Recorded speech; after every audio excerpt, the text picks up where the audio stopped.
Sa edad na 25 anyos, isa ng empleyado si John Keanu Lovendino sa Outdragon Garden Cafe sa Legazpi City. Mayroon siyang pervasive developmental delay, isang neurodevelopmental condition. Sa cafe, natutunan niya ang baking, food preparation, customer service at iba pang kasanayang kailangan sa trabaho. Happy ako sa work ko. Wag. Kasi natutuwa lang ako. Po, na-psych lang ako. Na feeling ko. Masaya ako. Oak Dragon Garden Cafe! Katulad ni John, nagtatrabaho rin sa cafe si Emerson Rivera, 25 anyos na may Down syndrome. Kabilang siya sa mga naghahanda ng kape, cake at iba pang pagkain para sa mga customer. So ano po ang usually ginagawa mo po dito sa Outdragon Cafe?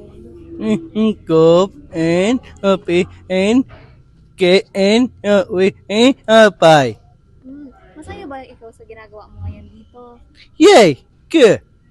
Ilan lamang sina John at Emerson sa mga nabigyan ng pagkakataong makapagtrabaho sa pamamagitan ng Outdragon Garden Cafe, isang social enterprise ng Bicol University.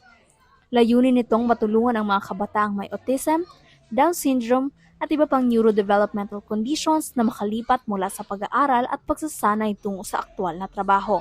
Based from my research in the past, 1% lang ang nagkakaroon ng work after graduation.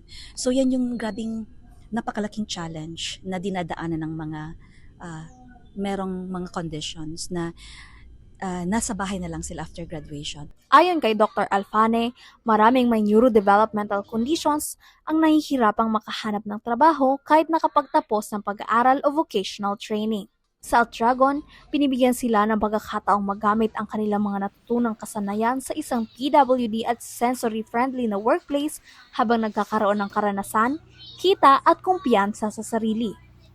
What the society needs is understanding, and what these people needs, the special, the neurodivergent people need, ay yung employment space like this.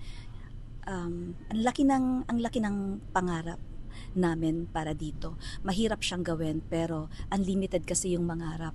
So we are dreaming of more Outdragon, not only here in Hagrongkan Sagrada Familia.